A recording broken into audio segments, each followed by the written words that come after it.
بعد از فروپاشی حکومت ساسانی و تسلط اعراب مسلمان بر ایران، اکثریت ایرانیان در طول زمان دین اسلام را پذیرفتند.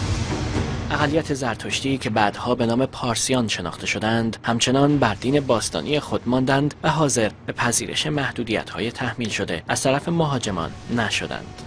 آنها با گذر از خراسان آرام آرام به سوی جنوب شرقی ایران کوچ کرده و به جزیره هرمز پناه بردند. ولی چون آنجا هم در امان نبودند، با تحمل شرایطی طاقت فرسا و با طی مسیری طولانی سرانجام به هند مهاجرت کردند و از این رو میتوان آنها را نخستین جامعه مهاجر ایرانی به حساب آورد. تاریخ دقیق مهاجرت پارسیان از ایران به هند روشن نیست، اما بنابر اسناد موجود احتمال می رود این مهاجرت حدود 100 سال بعد از سقوط ساسانیان صورت گرفته است. هند به پارسی ها اجازه اقامت در گجرات داد، ولی به 3 شرط. اول اینکه زنان پارسی لباس زنان هندی ها را بپوشند، دوم اینکه به زبان بومی و محلی آنجا حرف بزنند و شرط سوم اینکه اسلحه هایی که با خود از ایران آوردند را زمین بگذارند. پارسیان این 3 شرط را پذیرفتند و به تدریج آتشکده هایی بنا کردند که با آتش مقدسی که با خود از ایران آورده بودند روشن شدند و آنها به داد و ستد و زندگی پرداختند.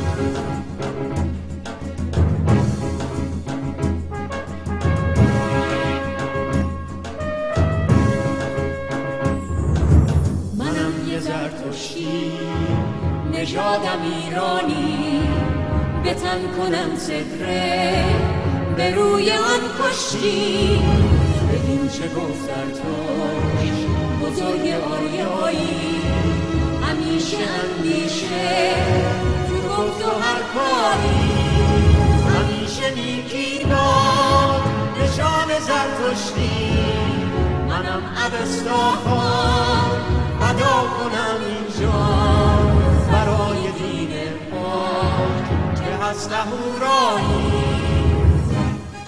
اگرچه پارسی ها قوانین مردم و دولت هند را پذیرفتند، ولی از هر گونه ازدواج برون گروهی با غیر زرتشتی ها و غیر پارسی ها سر باز زدند.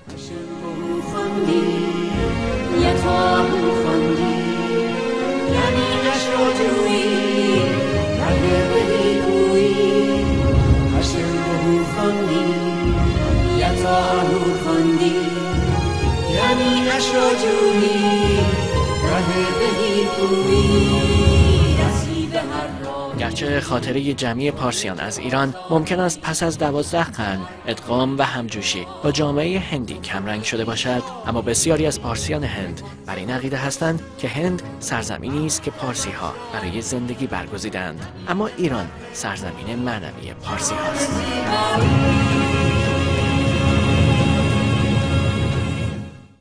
پارسیان هند مخصوصاً افراد مقیم شهر بمبئی بیشتر در مشاغل تجاری یا در سطح مدیریت بالای کشور اشتغال دارند و با وجود آنکه جمعیت کوچکی هستند، از نظر اقتصادی اقلیت مهمی در هندوستان به شمار می روند. به عنوان مثال، قدیمی‌ترین چاپخانه شهر بمبئی را پارسیان بنیان نهادند و اولین روزنامه در غرب هندوستان را در سال 1201 منتشر کردند.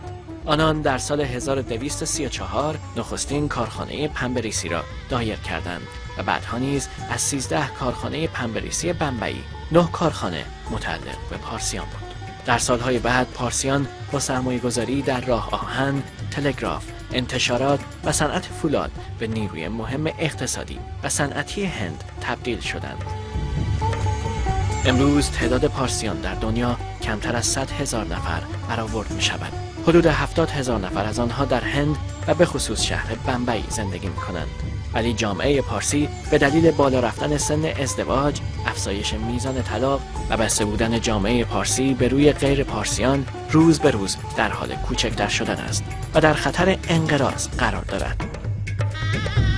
بحث‌های زیادی در جامعه پارسیان هند برای انجام اصلاحات در قوانین دینی صورت گرفته است، از جمله درباره امکان گرویدن افراد جدید به دین زرتشتی که از نظر پارسیان هندوستان غیر مجاز است، و یا زرتشتی قلمداد کردن کسانی که از مادر پارسی و پدر غیر پارسی متولد شدند.